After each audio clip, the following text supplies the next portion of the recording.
नमस्ते दोस्तों, मैं आपका अपना डॉक्टर सुनील। मैं पिछले 12 साल से नेफ्रोलॉजी में काम करते आ रहा हूँ और ठंड के दिनों में अक्सर केसेस देखने मिलते हैं। ये प्रॉब्लम देखने मिलती है कि ठंड के दिनों में हार्ट अटैक की प्रॉब्लम क्यों बढ़ जाती है। ऐसे क्या रीजंस है जिसकी वजह से हार्ट अटैक की समस्याएं बढ़ जाती है, हार्ट अटैक के केसेस बढ़ जाते हैं, हार्ट अटैक के पेशेंट्स बढ़ जाते हैं। तो आज हम इस चीज को डिटेल्स में देखते हैं बिकॉज ये बहुत ज्यादा जरूरी है कि ऐसा क्या उपाय किया जाए, ऐसे क्या सावधानियां बरती जाएं जिससे ठंड के दिनों में हार्ट अटैक की समस्याएं कम से कम हो या हार्ट अटैक होने से बच जाए। तो देखते हैं दोस्तों क्या क्या चीजें हैं जिसकी वजह से हम ये प्रॉब्लम को सफर करना पड़ता हमारे बीच में। तो देखते हैं आज कि हार्ट अटैक के वजह क्या है, उसमें क्या सावधानियां बरत सकते हैं। जब भी ठंड के दिन आते हैं दोस्तों, तो ठंड में कोल्ड का इम्पैक्ट बढ़ जाता है। तो कोल्ड अगर शरीर के पेरिफेरल रीजन्स में या एटमॉस्फेयर में ठंड का इम्पैक्ट बढ़ता है तो ऑब्वियसली होता क्या है, तो ठंड में बेसिकली खून की जो नलिका है जिसको ब्लड वेसल्स बोलते हैं, वो उसकी क्वालिटी जो है थोड़ी डिफरेंट हो जाती है, यानी कि वैसो कंस्ट्रिक्शन हो जाता है, मतलब सिकुड़ने लगती है। तो जब भी नसें सिकुड़ती है तो ब्लड फ्लो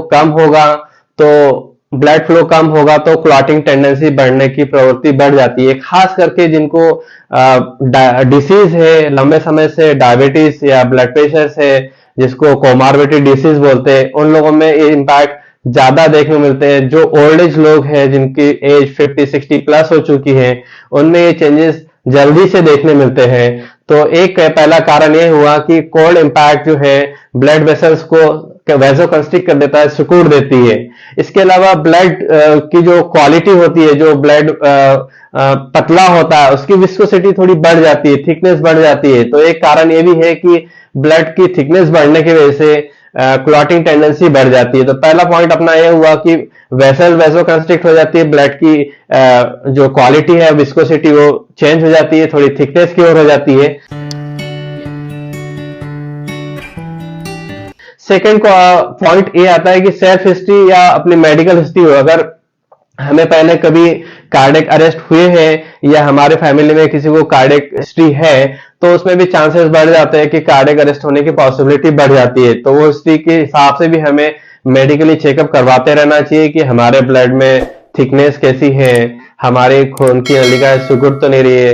ईको करवा के देख लेना चाहिए कि हार्ट के अंदर कोई चैम्बर्स वॉल्स डिस्टर्बेंस तो नहीं हो रहा है, हार्ट की मसल सिकुड़ तो नहीं रही है, ब्लड फ्लो कम तो नहीं हो रहा है, इजेक्शन फ्रैक्शन कम तो नहीं हो रहा है, हार्ट की मसल्स में लोड तो नहीं आ रहा है। ये सब चीजें इको से हमें समझ में आता है। तो जब भी हमें कार्डियक हिस्ट्री हो या मेडिकल हिस्ट्री हो, तो समय समय पे 6 महीने से 1 साल के बीच में हमें कार्डियक चेकअप करवा लेना चाहिए। अगर हमें कोई बेसिक डिसीज है, कोमार्बिडिटी डिसीज जैसे डायबिटीज, हाइपरटेंशन, तो अगर वो ठंड के दिनों में होता क्या है कि अनकंट्रोल होने लगते हैं, ब्लड प्रेशर शूट होने लगता है, शुगर अनकंट्रोल होने लगती है। तो ऐसी स्थिति में हमारी जो है कार्डियक की प्रॉब्लम या हार्ट अटैक की प्रॉब्लम बढ़ सकती है। तो जो भी हमारे को बेसिक डिसीज है उसको वेल कंट्रोल रखिए, प्रॉपर मॉनिटर करिए। ऐसा नहीं कि हम दवाई खा रहे हैं और बीपी शुगर को चेक नहीं कर रहे, या थायराइड है तो थायराइड को चेक नहीं कर, जो भी कोमॉर्बिडिटी डिसीज है उसको वेल कंट्रोल करने की कोशिश करिए। चौथा पॉइंट हम देखते हैं कि ठंड की दिन जैसे ही आते हैं हमें प्यास कम लगती है। प्यास कम लगेगी तो क्या होता है, पानी कम पीते हैं, और पानी कम हो तो बॉडी में क्या होता है, डिहाइड्रेशन होने लगता है। डिहाइड्रेशन होगा तो बेसिकली डिहाइड्रेशन भी धीरे धीरे बॉडी के अंदर ब्लड की क्लॉटिंग टेंडेंसी बढ़ा देता है, थिकनेस बढ़ा देता है, विस्कोसिटी चेंज कर देता है। तो जब भी बॉडी में डिहाइड्रेशन होता है तो क्लॉटिंग फैक्टर्स एक्टिव हो जाते हैं। तो हमें ठंड के दिनों में कम से कम 2 लीटर पानी पीना ही पीना है, 2 लीटर से कम पानी नहीं पीना है। बिकॉज होता क्या है, ठंड के दिनों में प्यास कम लगती है, ठंड के इम्पैक्ट की वजह से तो हम पानी पीते ही नहीं है। बहुत से लोग 1 लीटर के अंदर में काम चला लेते, तो ऐसा नहीं करना है। कम से कम 2 लीटर पानी पीना है। जिनको भी लगता है कि पानी कम पी रहे हैं, कुछ कंडीशंस होती है जैसे कार्डियक कंडीशंस, किडनी कंडीशंस, उनमें जैसा रिस्ट्रिक्ट है उनकी बात अलग है क्योंकि उनके ऑलरेडी खून पतला करने की दवाई चलती रहती है। बट बाकी लोगों को जो प्रिकॉशंस बेसिस पे ध्यान रखना है, उनको ये ध्यान रखना है कि हमें ठंड के दिन में भी 2 लीटर कम से कम पानी पीना ही पीना है, जिससे हम डिहाइड्रेशन से बचे और ब्लड की क्लॉटिंग टेंडेंसी से बचे। इसके अलावा फूड हैबिट, जैसे ही ठंड के दिन आते हैं हम तरह तरह के खाना खाते हैं, जैसे बहुत सारी वेजिटेबल्स आ जाती है, जैसे मटर हो गया, गाजर हो गया, शिमला हो गया, भाजिया हो गई, तरह तरह के गाजर के हलवे, या फिर बहुत सारे ठंड से बचाव के लिए बहुत सारी कोलेस्ट्रॉल युक्त चीजें, या कहना चाहिए कि हाई कैलोरी वाली चीजें हम खाने लगते हैं, स्पाइसी फूड खाने लगते हैं, पराठे खाने लगते हैं, पूरियां खाने लगते हैं। तो इस प्रकार के जो भी हैवी जंक फूड है जिसमें कोलेस्ट्रॉल लेवल बहुत ज्यादा होता है, कैलोरी बहुत ज्यादा होती है, हाई प्रोटीन जैसे नॉनवेज, इन चीजों को जो है रिस्ट्रिक्ट करना चाहिए। अगर इतनी जंक फूड और इतनी हाई प्रोटीन हाई कैलोरी चीज खाएंगे तो हमारे शरीर में ऑब्वियसली कोलेस्ट्रॉल लेवल बढ़ने की पॉसिबिलिटी बढ़ जाएगी, खून की थिकनेस की पॉसिबिलिटी बढ़ जाएगी, और इसी के वजह से फिर हमारे शरीर में जो है हार्ट अटैक की टेंडेंसी बढ़ जाती है। तो हमें ठंड के दिनों में भी रिस्ट्रिक्ट खाना खाना चाहिए, हाई कैलोरी बर्न, जो हाई कैलोरी रिलेटेड चीज है उसको रिस्ट्रिक्ट करना चाहिए। नेक्स्ट पॉइंट आता है हमारे, जैसी ठंड की दिन आती है एक्टिविटी और मेटाबॉलिज्म स्लो हो जाता है। बिकॉज होता क्या है, ठंड है तो हम बाहर ज्यादा वॉक करने नहीं जाते, ज्यादा एक्सरसाइज नहीं करते, जिम बंद हो जाती है हमारी, बिकॉज बहुत ज्यादा ठंड है, कैसे जाए। तो ऐसी स्थिति में भी हमारी जो क्लॉटिंग टेंडेंसी जो है बढ़ जाती है, और हार्ट अटैक के चांसेस बढ़ जाते हैं।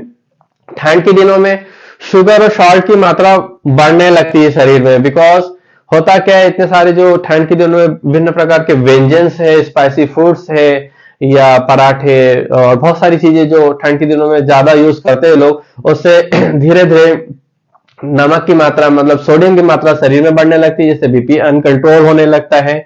और बीपी अनकंट्रोल के साथ साथ जो हमें फिर शुगर अनकंट्रोल होने लगती है, और धीरे धीरे कार्डियक अरेस्ट की पॉसिबिलिटी और हार्ट अटैक की पॉसिबिलिटी बढ़ जाती है।